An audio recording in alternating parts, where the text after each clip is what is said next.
The rotation briefing for Verith Station fits on a single screen. Hardship classification, extreme. Gravity, 1.38 standard.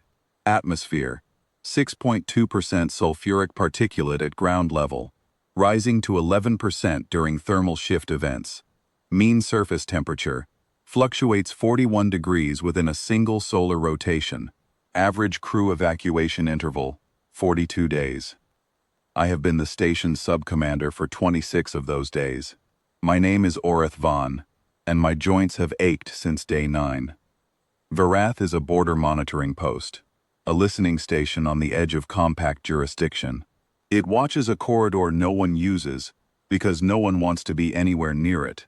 The original garrison was designed for 60-day rotations. No crew has completed one. The record, set by a Keth Dominion signals team in the 4th administration cycle, is 53 days. They were carried to the evacuation shuttle on stretchers. The commendation they received afterward was the highest the Dominion offers for non-combat service. It is that kind of place. The human arrived on day 28. Her name was Sarah Cade. Liaison Officer, Terran Compact Integration Office, rank equivalent, unclear. She came off the transport with a single duffel and a water canteen clipped to her belt.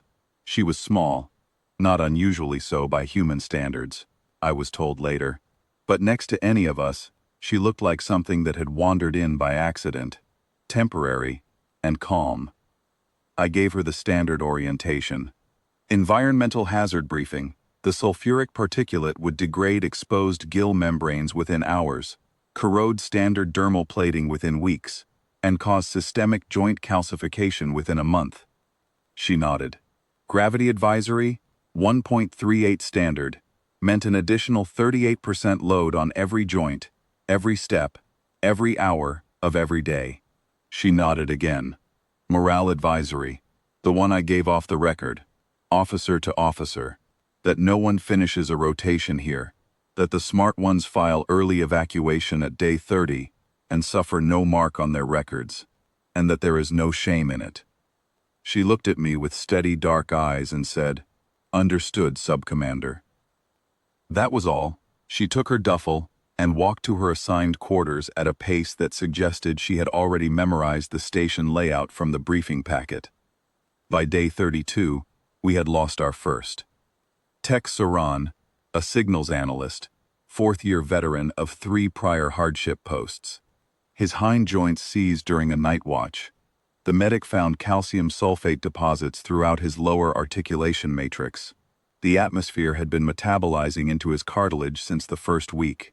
He was loaded onto the next scheduled transport without ceremony. He did not look back. No one ever does. Sarah Cade was in the commissary when Saran was wheeled past. She was eating something, a dense grain bar she had brought in her own supplies.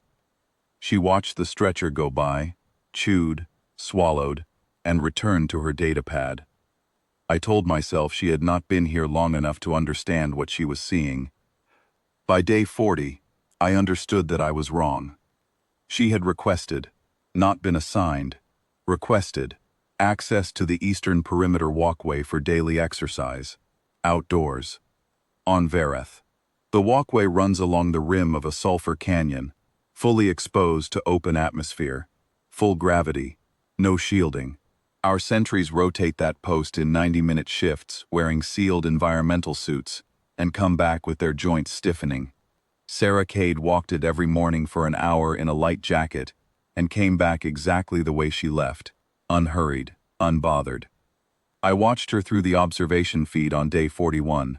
She was not wearing a respirator assist. She walked the way someone walks along a canal path on a mild afternoon, hands loose, head up, looking at the canyon.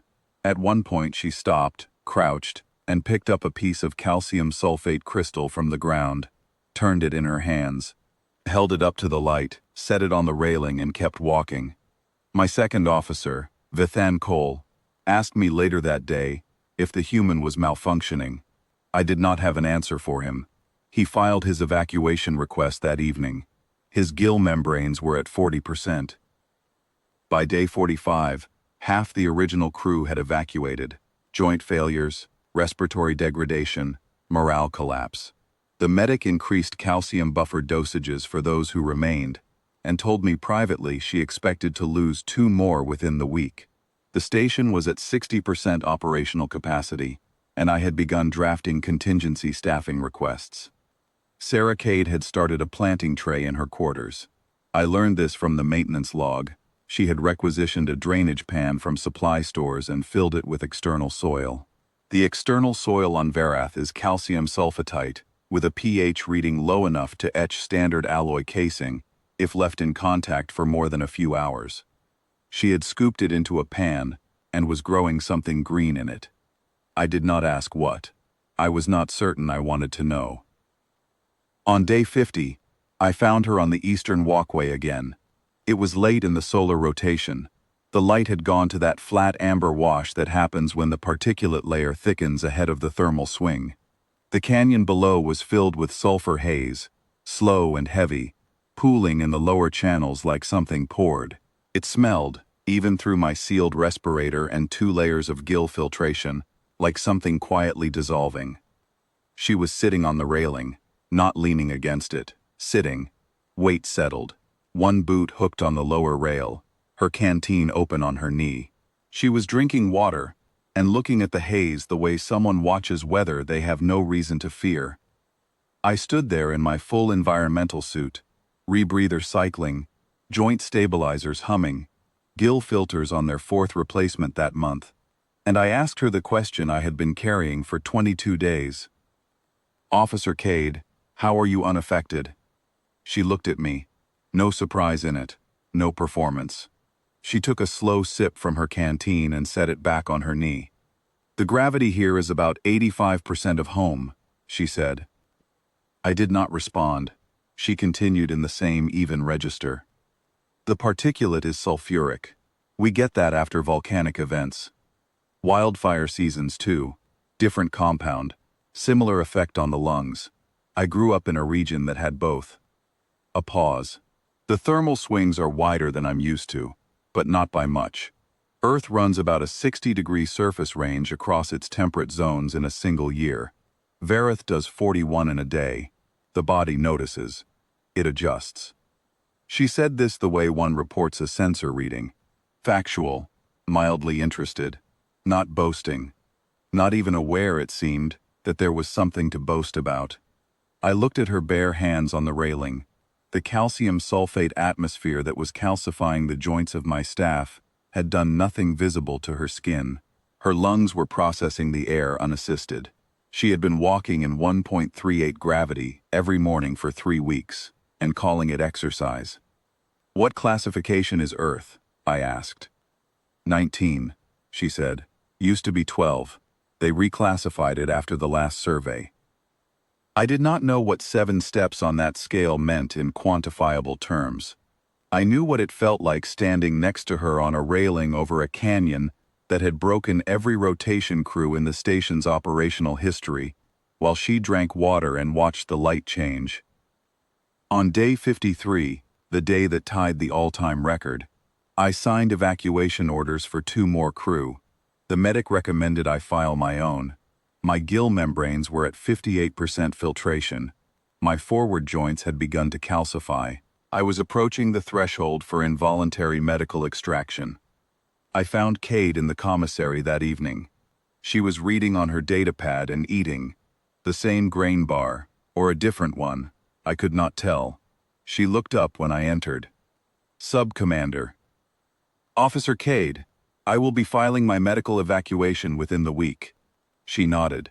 No judgment, no commentary. "Before I do," I said, "I need to confirm something in the personnel system. Your rotation assignment. It is listed as a standard 180-day liaison posting." "That's correct. You intend to complete it." "I filed a modification request 3 weeks ago," she said. "I asked them to extend it to a full standard year." The commissary was quiet. The air recyclers hummed.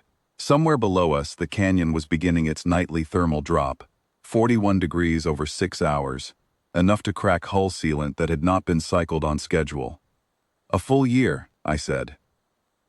"It's quiet here," she said. "I like the walks. I filed my evacuation the following morning.